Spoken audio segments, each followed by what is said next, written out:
Pengunjung Pantai Kramas, Desa Kramas, Kecamatan Belah Batu, Gianyar mendadak geger setelah seorang remaja terseret ombak dan hampir kehilangan nyawa.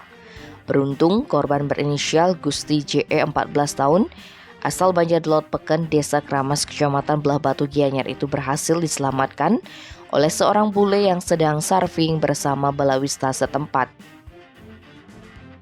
Berdasarkan informasi yang dihimpun di lapangan sebelum terseret ombak, Minggu 20 November korban terlihat mandi di bibir pantai.